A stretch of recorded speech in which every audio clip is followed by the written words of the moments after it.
Okey. Assalamualaikum warahmatullahi wabarakatuh. Okey, sekarang ni kita ada buat live macam biasa dekat YouTube dengan live Facebook concurrent lah, secara serentak. Okey, tunggu sikit lagi, mungkin dalam seminit lagi. Kita tengok siapa yang mungkin ada soalan ke apa ke.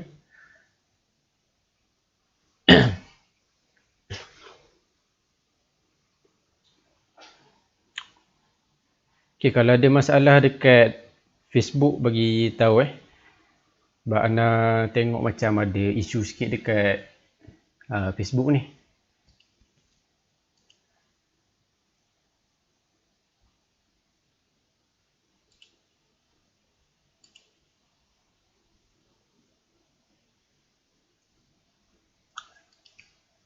Okay, so Ana rasa Ana tak tunggu dah. Ana akan start je apa yang ada. Okay, hari ni untuk bulan 7 ni macam biasalah, satu bulan satu bab kan. So ni bulan 7, 8 Julai hari ni kan. So kira apa ni, kita akan start lah, habiskan dalam lebih kurang satu video saja dan ambil mungkin sejam lebih, kita tengok pada keperluan lah. Okay, mana ingat kita nak recap sikit lah kan, bab 6 recap ni yang nak ulang balik. Bab 6 ni kita menceritakan bab tamadun Yunani dan tamadun Rom. Okey, nak tengok ada masalah dekat Facebook sekejap. Okey, macam tak ada. Okey, mungkin masalah lain.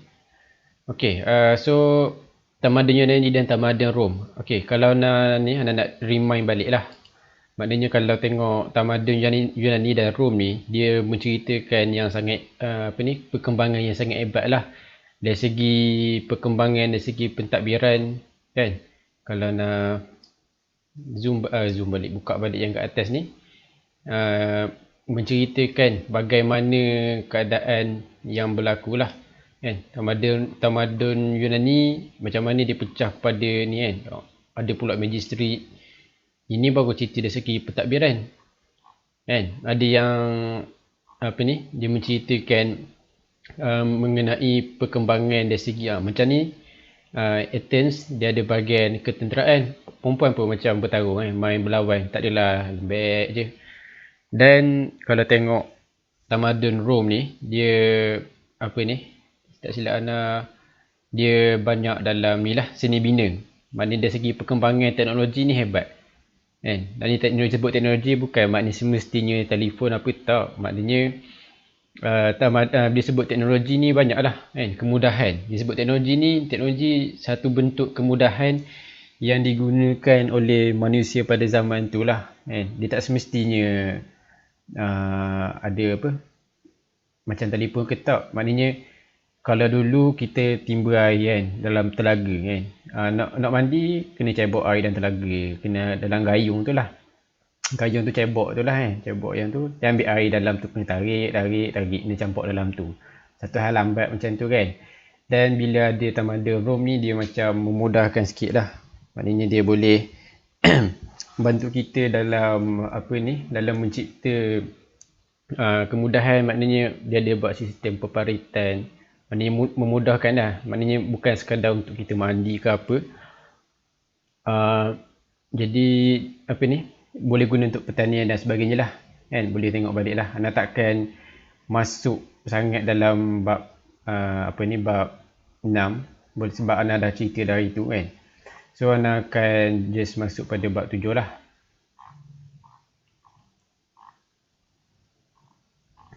Mana bab 7 ni? Okey, bab 7. Dua lagi tamadun utama. Okey, kalau ceritanya anak kan, paling apa kaitan bab 6 dengan bab 7 ni? Dia tak ada beza sangat. Maknanya dekat tamadun Rom ni, dia tak banyak sangat beza. Maksud Ana, tak banyak beza tu maknanya dia cuma dalam masa yang sama tamadun India dan tamadun Cina pun berlaku juga peningkatan tamadun. Maknanya kalau ikut garis masa kan, dah cerita garis masa apa ni, bab 2 kan. Garis masa yang apa ni, bab prasejarah tu, zaman prasejarah kan, tak silap. Maknanya dalam bab tu anda cerita zaman garis masa tu dia adalah menceritakan untuk apa ni, macam mana garis masa yang sebelum apa ni, sebelum Masihi ke apa. Kalau dalam bahasa Inggeris dia panggil before century kan, sampailah ke abad yang dah masuk ke abad yang betul lah kan, macam mana perubahan kan. So nak cerita sebenarnya tamadun Yunani, Rom, India dan China ni dalam masa yang sama dia berlaku peningkatan. Kedua-dua tamadun ini juga telah mencapai tahap kegemilangan yang tinggi dalam pelbagai bidang. Dalam tamadun India, peningkatan tamadun ketara dalam aspek penyebaran kuasa dan agama. Kemunculan dinasti Nanda, Maurya, Gupta dan tamadun India membuktikan bahawa dasar pemerintahan yang baik bukan sahaja akan membentuk kerajaan yang luas, malahan menjadi asas kepada keagungan sesebuah tamadun. Maknanya bila ada orang-orang hebat ni menjadikan tamadun India ni hebat lah kan. Nanti anak jam, bukan maknanya menceritakan sebut dinasti ni, berapa dinasti ni, tak nak akan ceritalah, ada dalam buku teks. Untuk siapa yang dah baca dia tahulah apa maksudnya. Okey, dalam tamadun China lah yang sebut, peningkatan dalam bidang pendidikan telah menjadi warisan kekal Cina dan kekal dalam tamadun tersebut, dinasti Qin dan dinasti Han. Yang ni samalah. Kalau yang saya ingat apa yang Ana belajar dulu dia samalah. Kalau sebut tamadun China je, tamadun Cina memang sangat hebat dari segi pendidikan, dari segi maknanya macam mana dia nak mengkualitikan pendidikan. Maksudnya macam mana dia nak memastikan belajar ni faham. Belajar ni biar macam grade A. Tak nak belajar ni grade D, grade C. Tak nak lah. Maknanya nak memastikan semua orang ni dalam tahap yang hebat lah kan. Dengan sistem pemeriksaan dia kan. Kalau orang dulu dia tak boleh nak balik kan, apa semua, dia tak boleh nak balik. Kalau dia balik, tak silap anak dalam bab ni dia akan ceritakan lagi lah. Maknanya dia tak boleh balik. Kalau meniru, tak silap anak dia kata kena bunuh ke apa, tak ingat. Dia check balik. Okay, so kalau ada masalah video tolong bagi tahu Setakat yang anda tengok kat sini memang tak ada lagi dah. Okay, okay, ni baru permulaan. Okay, ni cuma gambaran lah sistem pemeriksaan awam dalam tamadun China. Ni lebih kurang dah kan, macam dalam bilik exam. Okay, kita tengok pertama, tamadun India. Tamadun India ni dikata setanding dengan tamadun Mesopotamia, hebat lah. Tamadun Mesir dan tamadun China, hebat jugalah. Bukan yang kata biasa-biasa lah. Okay, tamadun dia telah mengalami peningkatan sangat mengagumkan dalam bidang seperti pemerintahan. Benda sama je kan. Anda dah tengok kebanyakan bab. So bila nak senang faham, mana nak ulang balik lah, nak ingat balik. Bila kita nak memudahkan sesuatu untuk kita hafal, kena banyak cari persamaan dia lah kan. Apa benda persamaan, apa benda berbeza. Mungkin kalau kita tengok teks yang panjang macam ni, kita mungkin tak faham. Tapi kalau kita pemudahkan, maknanya kita buat dalam bentuk jadual, kita mungkin lagi faham lah kan.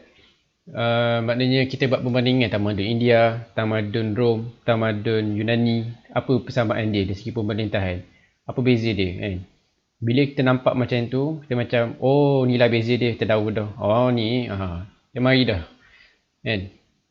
Kalau nak guna kad warna tu, terpulang lah atas kreativiti masing-masing lah kan. Okay, lokasi dan perkembangan. Selepas tamadun Indus berakhir, berlaku perubahan dalam perkembangan tamadun India. Dia kata, kenapa ada dua ni, Tamadun Indus, Tamadun India? Sama ke? Dia kalau ikutkan Tamadun India ni lebih panjang masanya daripada Tamadun Indus. Dan sebenarnya kalau ikut gaya masa, Tamadun India lah Tamadun Indus dalam Tamadun India. Okey, perkembangan ini berlaku apabila tamadun beralih ke lembah Ganges. Lembah Ganges ni kat mana? Tak ada dah ni. Dia bila sebut lembah ni, dia lebih kurang berdekatan dengan kawasan sungai lah kan. Perbedaan ini menandakan bermulanya tahap baharu dalam Tamadun India yang sebelumnya berpusat di lembah Indus. Dia berubah, dia pindah tempat daripada tamadun lembah Indus ke lembah Ganges. Perubahan ini merupakan tahap kedua dalam Tamadun India dan menjadi asas penting kepada perkembangan. Pentinglah. Kalau tak pindah ni mungkin adalah cerita di bawah, mungkin tak boleh bersatu macam ni. Tiap tengok kat bawah nanti. Perkembangan yang berlaku di sekitar lembah Ganges membawa kepada kemunculan kerajaan kecil yang dikenali sebagai Janapada. So Janapada ni kerajaan kecil. Kerajaan kecil kat mana ni? Sekitar lembah Ganges. Kerajaan lebih besar dikenali Mahajanapada. Ingat Maha kan? Maha ni besar lah kan? Nak senang ingat tu je. Magadha yang terletak di timur laut India muncul sebagai kuasa yang penting, berjaya menawan kerajaan lain India antara tahun 540 hingga 490 sebelum Masihi. Kejayaan ini dikaitkan dengan kedudukan Magadha yang strategik di lembah Ganges yang membolehkannya mengawal laluan perdagangan utama di sungai Ganges. Okey, kalau tengok balik kerajaan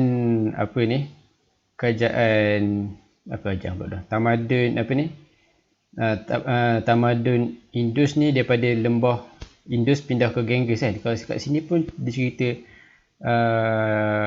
dia pindah ke lembah Ganges juga Magadha, kedudukan Magadha. So Magadha ni kerajaan yang itulah, yang masa tu yang Tamadun India. Maknanya kalau sebut tu Tamadun India ni dah habis dah kat sini selepas Tamadun ni habis. Maknanya selepas pada Tamadun Indus lah, Tamadun India lah kalau bahasa lain.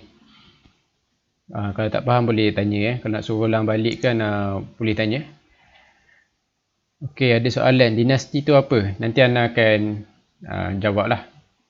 Okey, ketiga-tiga dinasti ini berjaya menonjolkan kehebatan memperluas sehingga membentuk kerajaan dan empayar yang luas.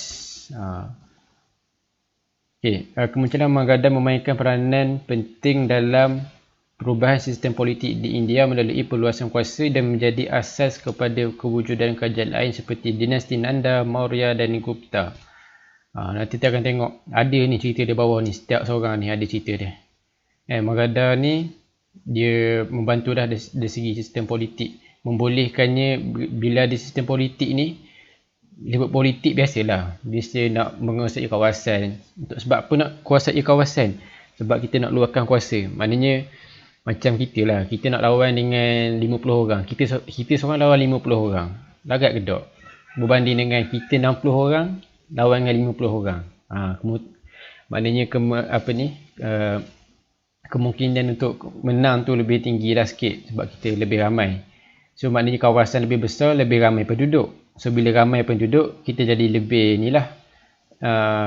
lebih kuat lah. Maknanya dari segi kewangan kuat, maknanya tanah pun cukup untuk rakyat. Bila tanah cukup, macam-macam lah. Tanah kita boleh buat rumah, tanah kita boleh buat pertanian, tanah kita boleh buat macam benda lain lah lagi. Boleh buat bangunan dan macam-macam lagi lah kan. Tanah juga kadang ada galian kan. Boleh buat ambil bahan mentah, boleh menghasilkan satu bahan lain. Okey, ketiga-tiga dinasti ini berjaya menunjukkan. Okey, dah ada baca Okey, perluasan kuasa. Ni tak lagi tak bukan lah. Macam biasalah kita tengok. Perluasan kuasa bermaksud usaha yang dilakukan oleh sesebuah kerajaan atau raja bagi menguasai dan memperluas pengaruh di sesebuah kawasan atau usaha untuk mengatasi pihak yang lain. Maknanya untuk memperluas, cara cakap dia nak dia nak apa ni, ambil kawasan, dia nak ambil apa, kawasan lebih lah, dia nak takluk lah. Maknanya kau tengok dalam peta tu, katakanlah Magadha besar ni, dia nak besarkan lagi, besar lagi. Sebolehnya dia nak ambil sebesar mungkin, kan. Pada mulanya perluasan kuasa dilakukan secara fizikal, maknanya secara ketenteraan lah, berlawan lah. Namun begitu, cara perluasan kuasa ini telah berubah kepada perluasan secara keagamaan demi memastikan kesejahteraan dan perdamaian wujud dalam tamadun India. Okey, faktor perluasan kuasa. Inilah kenapa faktor perluasan kuasa. Maksudnya kalau kita kata faktor atau ayat lain, punca-punca ataupun sebab-sebab, samalah faktor-faktor. Dia macam ni istilah bahasa je, tapi bendanya sama je, benda 5 ni. Dia sebenarnya kadang-kadang kalau kita nak ingat ni, apa ni, kita kena macam agak-agak je. Agak-agak tu maksudnya kita main logik akal. Maksudnya untuk kita apa ni, mudah ingat lah, sebut kekuatan ketenteraan. Buat apa nak tentera ramai? Dah tentera takkan dia bawa bantal, tak? Mestilah dia bawa senjata, kan? Dia bawa senjata, dia nak serang orang, kan? Nak suruh apa ni, penjahat pula dah. Maknanya pihak lawan attack, maknanya counter ni lah, counter attack kepada pelawan lah, kan? Kepada opponent, pada yang dilawan tu lah, untuk kalah. So dari dasar pemerintahan, faktor, maknanya kenapa kita nak besar lagi, sebab pemerintah suruh. Tu lah maksud dia. Sumber manusia ni maknanya bilangan lah. Kalau kita kata bilangan orang lah, ramai. Kalau tak ramai susah, orang tak ramai, maknanya kita nak lantik orang ni, tak ramai orang, masalah pula. Maknanya kalau kita lagi kawasan lagi luas, lagi ramai penduduk, lagi padat penduduk, lagilah kita kekuatan tu lebih gagah lagi lah, kan. Diplomasi keagamaan, ni biasalah. Pemerintahan yang bijak tidak hanya bergantung pada aspek ketenteraan, aspek keagamaan dan kemanusiaan turut berperanan dalam memperluas kuasa dan pengaruh kerajaan, kan. Maknanya dari segi je lah, macam orang, biasanya orang ni adat dia, maknanya lumrah dia memang dia nak ke agama lah. Sama ada ni agama yang tersalah sikit ke, bukan tersalah sikit, maknanya terbabas masuk ke agama lain ke, ataupun dia masuk agama yang betul lah, kan. Maksudnya sebab dia kata keagamaan dan kemanusiaan, maknanya kalau kita tengok agama ni, itulah maknanya untuk membawa kita kepada kesejahteraan. Tak ada agama maknanya suruh okey berperang lah, bunuh lah siapa-siapa rasa nak bunuh, tak ada gitu. Maknanya agama ni membawa kita untuk bersatu lah. Kalau agama tu berpecah, tukar agama gitu tu. Okay, kewangan. Setiap perluasan kuasa, maknanya kewangan ni biasalah, bila luas kuasa, lagi banyak lah kawasan tu, dan lebih banyak lah bahan pula dah, maknanya macam hasil rampasan perang, kan. Apa benda, bahasa Arab panggil benda tu, tak ingat. Okay. Dia kata kat sini, setiap perluasan kuasa perlu mendapat pembiayaan secukupnya daripada pembendaharaan kerajaan, daripada inilah kerajaan lah, segi pentadbiran kerajaan. Tanpa kewangan kukuh, ini menghadapi kesukaran. Okey, kita tengok bentuk perluasan kuasa. Dia kata bentuk perluasan kuasa fizikal dan keagamaan. Ni nak tengok ni. Keagamaan kita tu lah, boleh baca lah. Perluasan kuasa dah cerita tadi, dilakukan oleh sebuah kerajaan untuk menguasai wilayah lain. Sesebuah kerajaan mampu membentuk sesebuah empayar dengan menguasai kerajaan lain. Selain itu, perluasan kuasa dapat dilaksanakan apabila sesebuah kerajaan mengakui taklukan. Ini yang penting. Maknanya perluasan kuasa, maknanya bila kita takluk, maknanya sebelum adanya contohnya Terengganu, contohlah macam contoh Negeri Sembilan.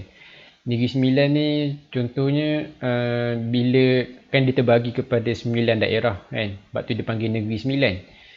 Okey, maknanya yang center dia tak ingat apa nama ni, bandar ni apa tak ingat. Maknanya center daripada Negeri Sembilan tu dia menguasai ke-99 daerah tu. Maknanya bila dikuasai tu dia kena dia sebagai dia dapat kuasa satu, maknanya dia kena berinteraksi dengan negara-negara lain. Negara-negara lain bukan macam Singapura, Thailand tak. Kita dulu sebelum kita tahun 1948 maknanya Persekutuan Tanah Melayu tu, maknanya kita ni asing-asing semua, nak masuk semua macam nak masuk Pahang kena ada pasport lain, nak masuk Terengganu ada pasport lain, Kelantan ada pasport lain, Perak nak masuk kena ada pasport, macam pelik. Buat apa gitu? Sebab dia belum lagi bersatu masa tu. Kan? Maknanya bila taklukan ni, maknanya bila contohnya nak ceritanya Negeri Sembilan ni dia berkawan dengan negeri sekitarnya, maknanya macam Melaka, Johor ataupun Pahang kan. Maknanya bila dia berkawan maknanya ada hubungan diplomatik. Maknanya bila dia buat macam tu dapat okey, saya dengan ini mengesahkan bahawa Negeri Sembilan ini betul-betul berada di bawah kawasan anda. Macam itulah lebih kurang. Maksudnya lebih kurang macam tu. Okey, dalam aspek ini kekuatan, ketenteraan dan disiplin pasukan yang paling penting lah. Macam biasalah, sebab disiplin kan. Nak belajar apa-apa pun, disiplin ni memang nombor satu. Disiplin ni macam kita punya format dah. Bila kita waktu ni molek-moleknya macam pukul 3 ni kan, tahulah macam sedap tidur. Molek-moleknya study kalau pelajar lah kan. Kalau yang betul-betul tak ada kerja tu, nak tidur tu tak ada hal lah. Cuma jangan terlalu lebih sangat tidur, jadi masalah pula. Tamadun India perluaskan fizikal dapat disaksikan dengan perkembangan dinasti. Ni penting ni, tiga-tiga ni tahu. Nanda, Maurya, Gupta, dinasti ni, tiga-tiga ni. Okey, Nanda ceritalah dulu dinasti daripada bawah ni kan. Ada orang tanya ni, siapa ni kat Facebook? Tengku Haliza Tengku Mansur ni mak ayah ni, ada guna Facebook mak ayah. Okey, tak apalah. Okey, dinasti ni pemerintahan raja yang berasaskan daripada satu keturunan.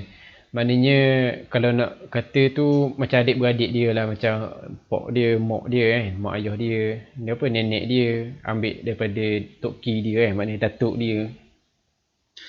Maknanya dia mewarisi tahta tu secara ni je, secara warisan daripada yang orang ni lah, yang lebih tinggi pada dia lah. Okey, ni. Ketiga-tiga dinasti ini pemerintahan mencapai tahap tertinggi. Okey, tak ada apa pun.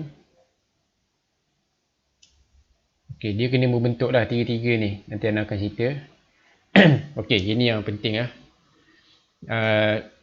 Ni cerita bawah ni, semua cerita Nanda, dinasti Nanda. Dinasti Nanda ni ada banyak pemerintah lah. Nanda ni satu gelaran, macam kalau kita tengok contoh nama Cina kan. Nama Cina kan biasa dia 3 kan ataupun 4 nama kan. Macam dia Li Chong Wei. Li.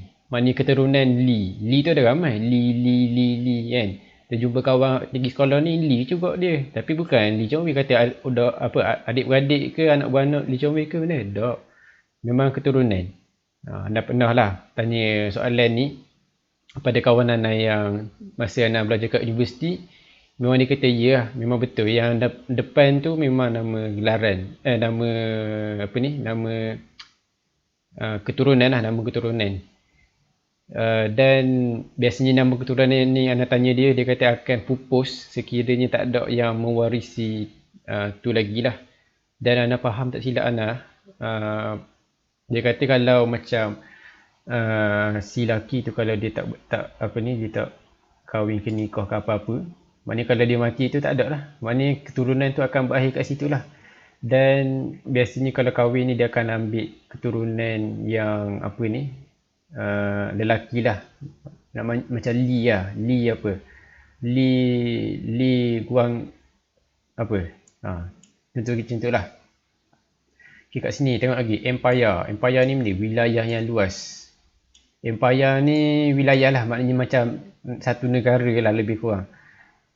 Dia bukan betul negara-negara di wilayah lain. Wilayah ni dia satu kawasan lah. Kawasan tempat dalam peta tu luas lah cerita dia. Infantry, tentera yang berjalan kaki. Cavalry, tentera berkuda. Ini cuma istilah saja yang dia dah cerita kat atas ni. Okay. Empire Nanda menganjur ni maksudnya dia ni lah bermula dari wilayah Bengal di sebelah timur hingga ke Punjab di sebelah barat, serta wilayah Deccan. Bukan Deccan Pointer ni, Deccan nama wilayah tu lah.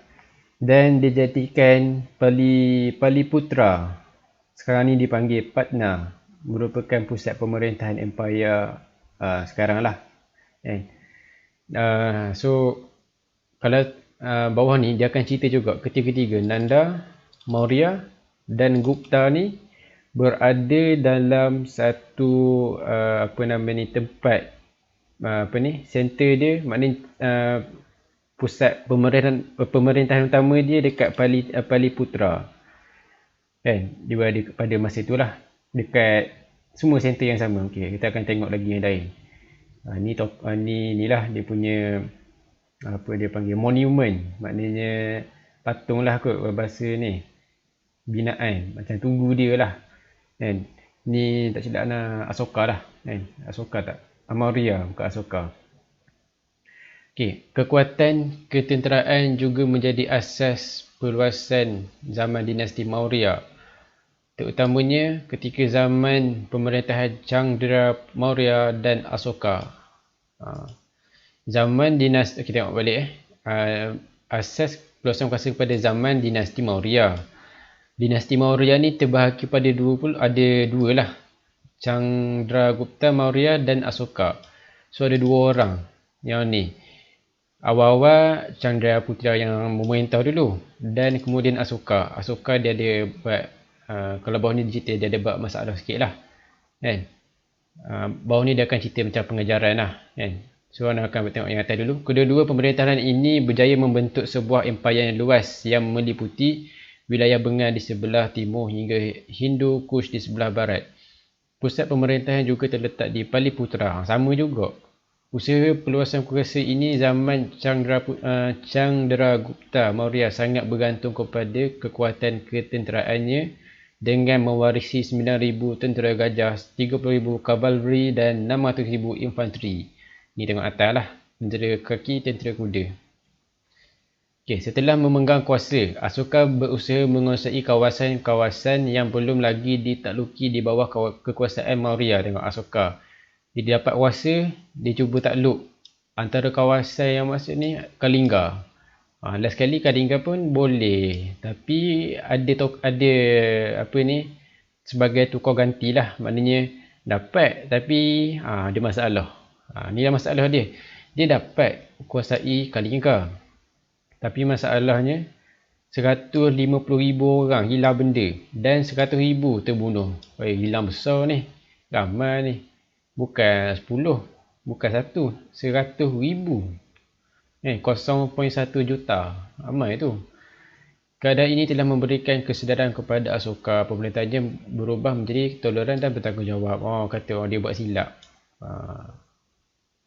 Itulah maknanya kat sini dia punya pengajaran dia. Kalau kita sebagai pemimpin tu, kita nak ambil satu risiko tu, kita kena fikir 2-3 kali lah. Dan mungkin kita kena ada macam backup plan lah. Maknanya kalau ni tak jadi, apa yang nak buat?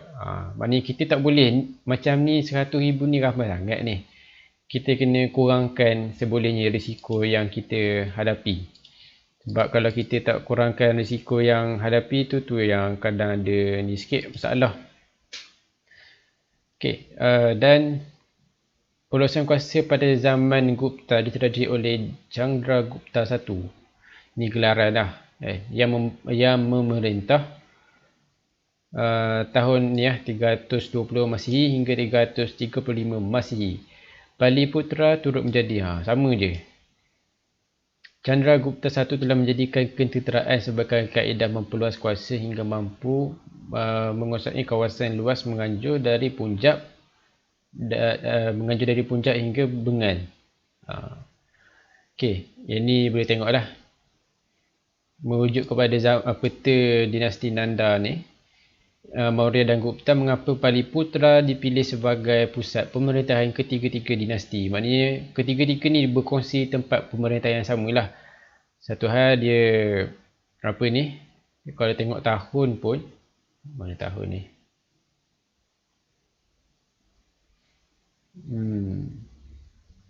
Dia macam sambungan kan, 345, 2321, 322, 185, dan dinasti Gupta 320. Dia ada ni lah, apa ni, kesinambungan dia kan. Dinasti Gupta ni di area lain, kalau Maurya ni dia bersambung 321, 322, nampak? Alright, habis ni keagamaan pula. Okay, kita akan cerita dua bab je ni dalam bab 7 ni, bab Cina dengan bab India. Itu je. Keagamaan. Peluasan kuasa dengan menggunakan kaedah keagamaan dan kemanusiaan berbeza daripada fizikal, kerana kaedah ini tidak bergantung kepada simpadan wilayah yang tetap, sebaliknya berentas sempadan. Penekanan kepada aspek keagamaan membolehkan nama dinasti Maurya, terutamanya zaman Asoka. Nampak? Maknanya bukan Asoka ni teruk sangat ke apa. Dia apa ni, dia ada juga bawa okey, ni maknanya dari segi ni dia sebar agama ni lah, Hindu lah kan. Zaman Asoka terkenal serata dunia, jadi famous lah kan.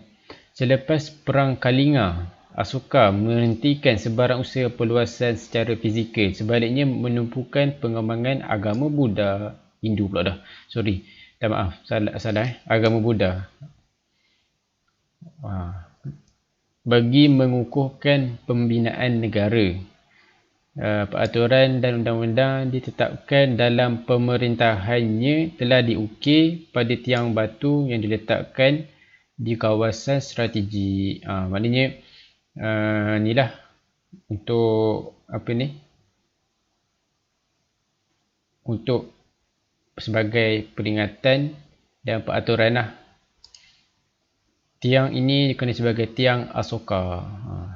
Ingat tiang tadi, ni gambar orang tadi tu, Chandragupta. Mana dia?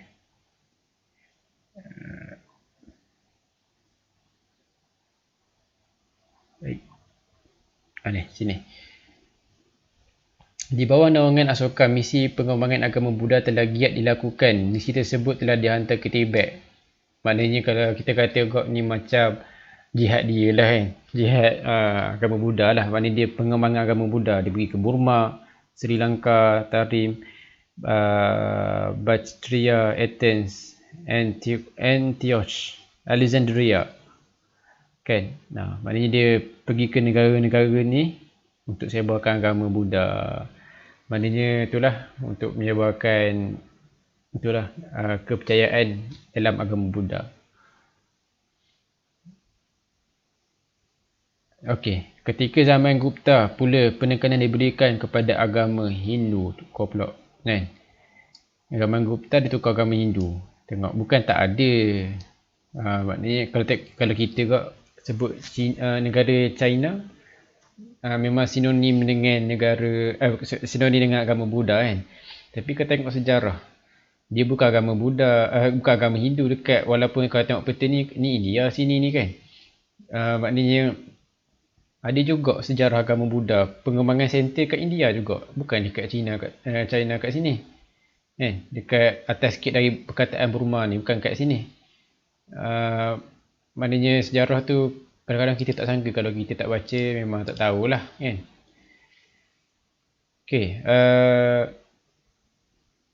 pemerintahan Gupta menekankan hal-hal berkaitan kebudayaan, kesusasteraan, seni bina, perdagangan dan pemerintahan yang berasaskan kepada agama Hindu. Tengok, semua ni berkaitan. Kebudayaan pun agama Hindu, kesusasteraan pun yang bertemakan agama Hindu, seni bina pun agama Hindu. Dan dia buat arca-arca ke, dia buat lukis-lukis kan. Dagangan pun berasaskan agama Hindu. Mungkin dia buat jual apa ni, patung-patung ke kan. Agama Hindu kan. Okey, Raja Samudragupta. tahun ni meminati puisi-puisi, minat berbentuk keagamaan hingga menyebabkan beliau dikenali sebagai Kavi Raja, Raja Penyair. Minat sangat. Kavi Raja, Raja Penyair. King lah. King poem King. Okey. Penekanan kepada agama Hindu dalam dinasti ini membolehkan zaman Gupta dikenali sebagai zaman keemasan dalam agama Hindu. Ni kita tengoklah tepi ni. Peluasan kuasa secara fizikal dan keagamaan telah memasyurkan lagi tamadun India. Sungguh pun demikian, terdapat pelbagai aspek lain yang turut membolehkan tamadun India menjadi antara tamadun terunggul. Jadi dia nak cerita apa ni? Dia punya ni lah. Apa ni? Peluasan kuasa dan apa ni? Dia punya ni lah kesusasteraan dan dia punya kesenian, macam buku, dia ada lukisan, dia ada perdagangan, dia ada guna duit shilling, wang emas. Tengok macam tu lah. Semua nanti belajar masa form tu nanti akan jumpa lah lagi duit emas yang kita akan pakai.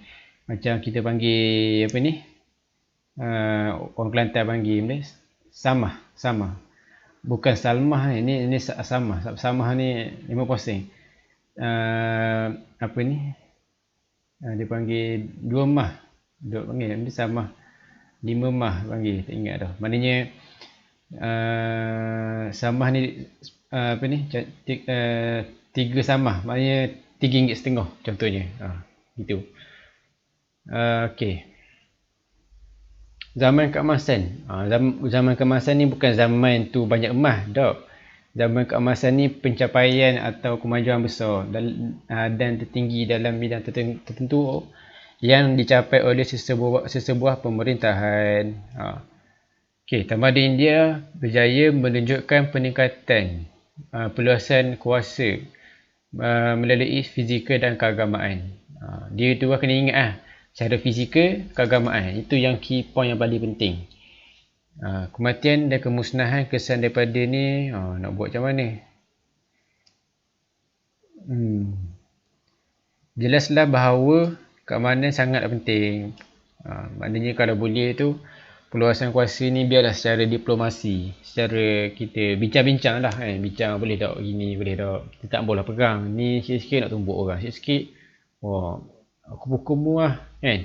Benda gitu kan, sikit-sikit nak pukul orang. Dia bukan nak kira lembek ke benda, tak. Dia macam apa ni, kenapa sampai perlu berdarah kan. Dah kita tengok sejarah Nabi pun kan, macam Al-Liski cakap, dia macam kenapa kita nak berbalas-balas sampai kita berdarah kan, semua sampai mati kan. Mana dalam sejarah lah, mana benda ni selagi boleh bincang kita akan bincang kan. Dan sampai satu tahap yang kita kena perang, barulah kita berperang senjata. Tu tengok sejarah dah, kena tanya Mak Alim sikit lah, lanjut kan bidang dia. Okey, habis cerita bab India, termasuk bab China pula. Sebelum ini kita telah memulai peningkatan yang berlaku dalam tamadun India melalui peluasan kuasa. Tamadun Cina pun ada. Macam cakap, Ana ulang balik, tamadun Cina ni dia hebat dalam segi pendidikan kan. Kalau kita tengok orang Cina kat Malaysia ni pun hebat juga kan. Ada yang jenis pandai tu memang pandai sangat kan. Okey. Peningkatan apa yang berlaku dalam tamadun China ni? Pemerintahan dan pentadbiran, sistem ekonomi, teknologi, intelektual dan pendidikan. Aspek pendidikan mengalami peningkatan yang pesat. Maknanya pesat ni hebat lah, sangat-sangat melonjak lah. Semasa zaman dinasti Qin nak eja bahasa Arab, Qaf ikut lah siapa pun tak tanya Dan dinasti Han. Pendidikan menjadi asas penting. Jadi asas, sebab tu kata kalau kita pergi sekolah Cina memang banyaklah yang perform, memang hebat lah belaka-belaka ni kita jumpa kan. Dan kemajuan yang dicapai tamadun Cina membolehkannya menjadi antara tamadun yang teragung di dunia. Nampak jadi gagah lah, menjadi salah satu tamadun yang disegani jugalah kan. Tak ada lah sebut tamadun China ni langgar gitu je lah. Ada. Lokasi dan perkembangannya. Tamadun China pada era peningkatan ini masih lagi muncul di sekitar lembah sungai Huanghe. Kawasan yang subur serta kedudukannya yang strategik menjadikan lembah sungai Huanghe sebagai kawasan yang sesuai untuk dijadikan pusat kerajaan. Macam biasalah. Biasanya dijadikan center, maknanya pusat dia kan. Maknanya ni kawasan yang mudah lah. Sungai kawasan yang mudah dekat dengan sumber dia lah. Macam sungai kita nak minum ke apa mudah kan.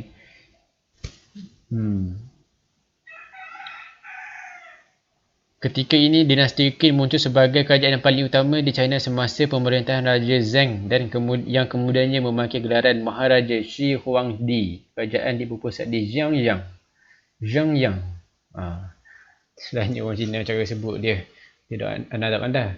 Dinasti ini wujud pada tahun 221 sebelum Masihi hingga tahun 206 sebelum Masihi dan mempunyai wilayah yang luas hingga bahagian utama ke Gurun Gobi. Ni cerita je lah macam mana zaman dinasti Qin punya cerita. Maharaja Shi Huangdi, pemimpin dinasti Qin. Maknanya macam mana saya sebut, di dinasti ni pemerintahan secara keturunan, dan masa ni Maharaja Shi Huangdi yang pemimpin lah, yang bertanggungjawab menyatukan China.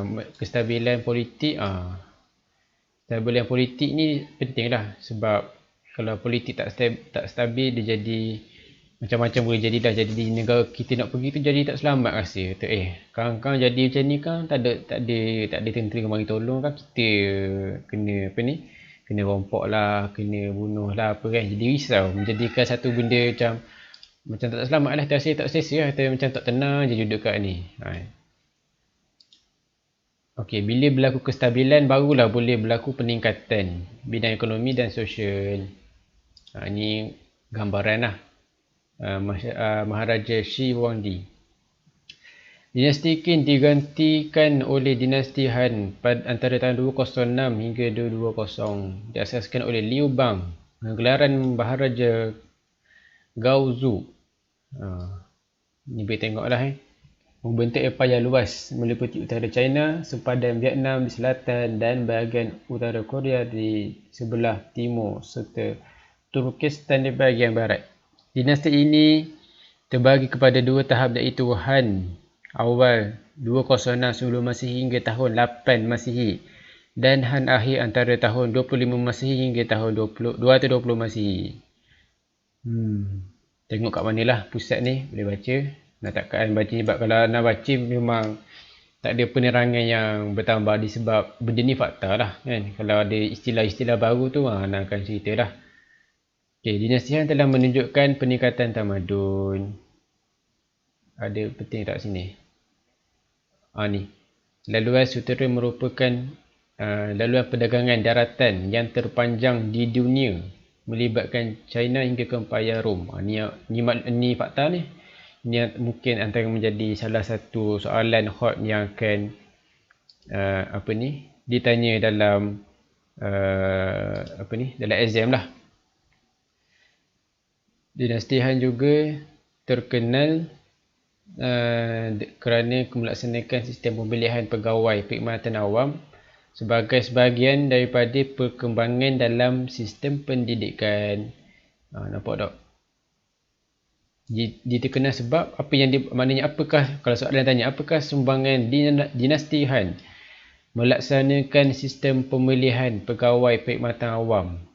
Inilah kena ingatlah apa sumbangan. Dia kena tahulah apakah sumbangan dinasti Han dalam tamadun China. Inilah jawapan dia. Kena tahu lah 147. Ni duduk bawah sekali ni, Cambodia ni. Inilah laluan sutera. Macam kereta api tak? Kereta api ni lah. Maknanya laluan yang terpanjang di dunia. laluan perdagangan. Laluan apa ni? Laluan perdagangan boleh ni lah, cross. Tak payah lalu bawah ni pun, tak payah lalu ikut Malaysia, lalu ikut apa Melaka, tak payah. Straight je. Maknanya dari segi jimat masa pun ya, jimat hari pun ya. Dulu mana ada kapal terbang, mana ada apa ni jet ke boleh, tak ada. Memang pakai apa ni laluan darat, laluan laut lah biasanya. Perkembangan pendidikan dalam moden China. Ni lah, hot best sekali ni dalam tamadun China ni. Pendidikan di China bermula sejak zaman dinasti Shang dan berkembang sehingga zaman dinasti Zhou. Pada masa itu terdapat ramai ahli falsafah seperti Confucius yang menjadi perhatian masyarakat. Confucius hidup dari 551 hingga 479. Karya beliau ialah Lun Yu dan atau Analects. Ajaran Confucius terus kekal sehingga kini. Dan apa ni nak tambah sikit lah apa ni Ana pernah tanyalah ada pensyarah Ana ni, dia ni lah pernah cerita lah, maknanya ada lagi lah, maknanya dalam agama Buddha sendiri pun ada lagi pecah-pecah faham yang Ana faham lah, maknanya pecahan antara apa ni, antara yang punca dia daripada ajaran ni jugalah. Bukan nak kata teruk ke apa, Ana pun tak tahu sangat agama apa ni Buddha kan. So maknanya ini antara yang menyebabkan apa ni Buddha ni pecahan dia ni lah, ajaran Confucianism. Contoh lain macam apa ni, ambil contoh macam agama Kristian kan. Contohnya Kristian ni dia ada ortodok dengan apa lagi satu nak tak ingat. Ortodok dengan tak ingat. Tapi dia ada beza lah ortodok dengan yang lagi satu ni. Apa lah? Nak tak ingat. Ortodok versus dan Katolik lah. Maknanya Kristian Katolik dan Kristian Ortodok dia lain-lain lah. Kepercayaan dia pun lain-lain sikit. Maknanya dari segi fundamental, dari segi asal dia, percayaan dia pun dah lain-lain sikit. Berlain macam mana tu kena ni dah kan. Ni tengok Dr. Zakir Naik atau Syekh Ahmad Didat lah kan. Dia yang nak kenal yang antara yang terhebat lah yang bab penerangan ni kan. Pendidikan dalam tamadun China. Inilah gambar dia. Zaman dinasti Qin, pendidikan menekankan aspek pemahaman perundangan yang diasaskan oleh Han Feizi yang mengutamakan ketegasan undang-undang bagi mengawal tingkah laku manusia. Sistem pendidikan juga menjadi lebih tersusun apabila Maharaja ni menyeragamkan sistem tulisan. Pada zaman dinasti Han, sistem pendidikan diperkukuh melalui penubuhan sekolah tinggi, sekolah menengah lah lebih kurang. Penekanan diberikan kepada pembelajaran ajaran Confucianism yang diikuti dengan penubuhan sekolah yang sama pada peringkat daerah dan wilayah. Sistem pendidikan menjadi bertambah baik dengan adanya teknologi buat kertas. Maknanya dulu tak ada kertas, bila sejak akhir-akhir ni barulah ada kertas. Kertas tu dibuat daripada kulit pokok, serpihan rami kain dan jaring oleh Cai Lun. Nama pencipta dia lah. Kerjaan ini telah meningkatkan pendidikan di sekolah dan dipergunakan secara meluas. Macam sekarang ni lah kan.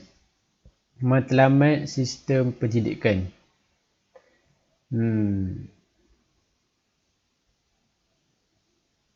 Okey, siapa yang belajar ni lah.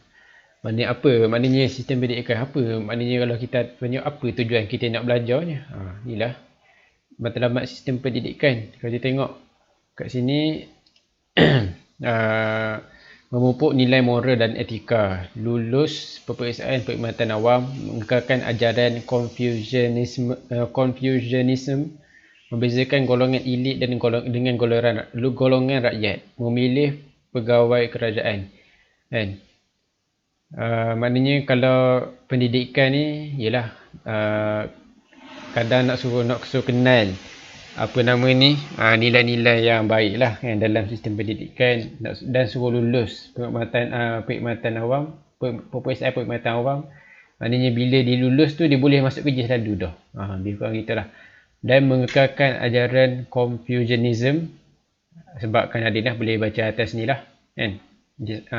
Maknanya pembelajaran tu diberikan secara lebih fokus pada orang yang ni lah, ajaran Confucianism, membezakan golongan elit dengan golongan rakyat. Maknanya orang yang pandai dengan orang yang yang orang kampung gitulah kan, macam buat kerja-kerja gitu je. Dan kita tengok tahap sistem pendidikan, macam kita lah sekolah rendah, sekolah menengah, IPT kan, macam universiti gitulah, politeknik ke apa kan. Okey. Kemahiran kendiri diukur berdasarkan kemampuan menghafal, memahami, menulis dan menterjemah. Dia fokus tiga-tiga ni lah. Menghafal tulisan serta buku suci tanpa perlu memahami. Tengok. Rendah, dia suruh hafal je. Kerja ngapal je lah. Macam kita ngapal Quran. Fahamnya tak tu kadang masalah kan. Pendidikan menengah, tumpuan kepada aspek menulis karangan dan sajak. Dan pendidikan tinggi, menterjemah dan menginterpretasi buku suci, serta pelajaran berkaitan etika upacara, adat istiadat dan tanggungjawab rakyat kepada raja dan negara. Maknanya patutnya yang ni duduk sini dulu ni, atau yang ni duduk sini ni, patutnya gitulah kalau anak lah kan. Maknanya kita yang ni patut dulu lah, tak apa, sebab ni macam karangan sajak optional. Sebab dia nak hafal buku suci ni macam buku agama, dia kena belajar orang belajar dulu. Kalau nak lah yang sebetulnya kita kena faham dulu baru kita hafal. Macam belajar sejarah lah, ni dia pergi hafal selalu, mendapa faham, tak ingat dah mendapa belajar, Maklim Amirul ngajar benda dah kata pening lah, dah dengar YouTube, macam dengar tak dengar suara, dah lah suara tak sedap kan. Maknanya dia moleknya ni lah, faham dulu, hafal, barulah nak buat benda lain kan, buat aspek ni itulah kan, untuk bahagian dia lah. Okey, peperiksaan. Peperiksaan apa yang special? Membolehkan seseorang menerima penghormatan dan meningkatkan taraf sosial kehidupan yang lebih baik. Maksudnya ni lah, ialah kalau orang ada diploma dengan orang tak ada diploma, mana yang lagi baik? Orang ada diploma lagi baik kan? So generally lebih kurang gitulah. Dan dimasukkan oleh Maharaja Dowager Chizhi.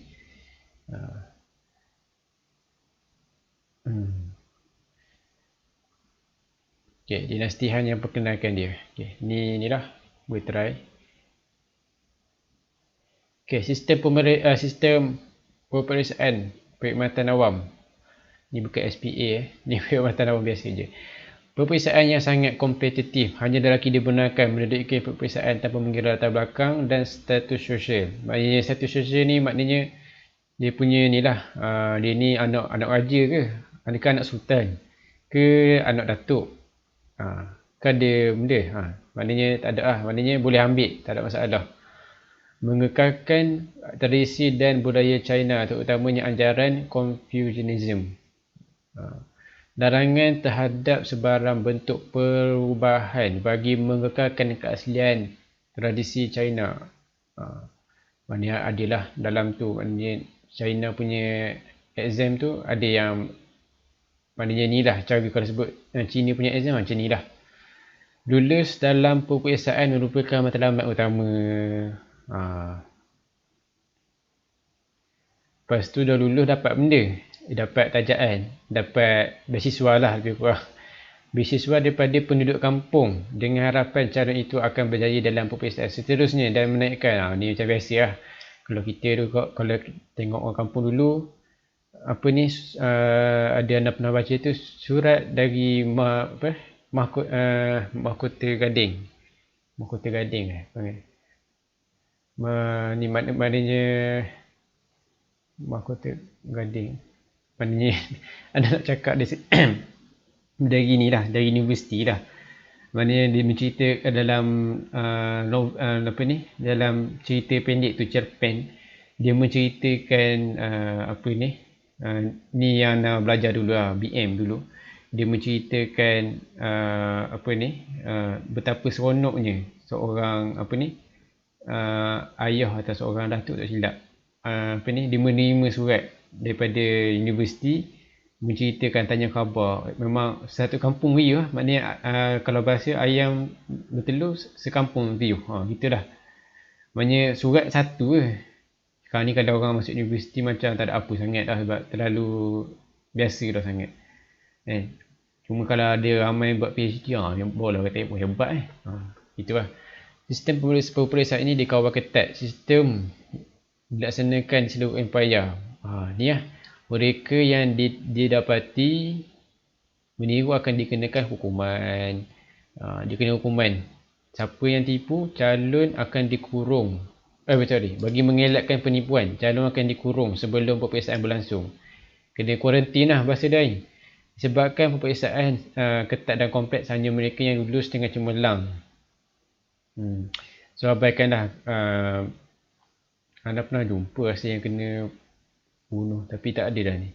Okay, so yang nak cakap kena bunuh tu tak ada lah kan. Dia cuma kenakan hukuman. Mungkin ada dalam buku lain kot. Pernah macam terbaca Okay. So terdapat 3 tahap peperiksaan perkhidmatan awam. Ni boleh baca lah. Kalau anda baca pun lebih kurang je. Tak ada istilah yang pelik sangat pun. Mereka yang lulus dalam peperiksaan ini diserahkan dalam perkhidmatan awam. Macam biasalah. Maknanya orang nak lulus exam ni nak suruh boleh kerja gitulah. Sama lah.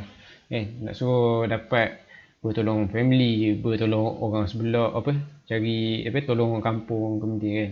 Tolong-tolong jiran-jiran ke apa. Yang tak berkemampuan boleh dah tolong.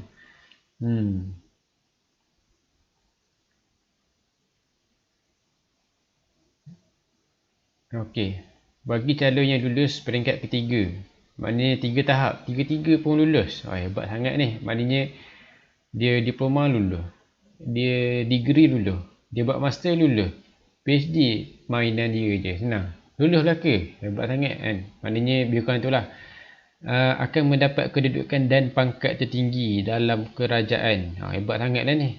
Dan memperoleh pelbagai keistimewaan lain. Bukan sahaja untuk dirinya tapi untuk keluarga dan kampungnya. Hebat lah.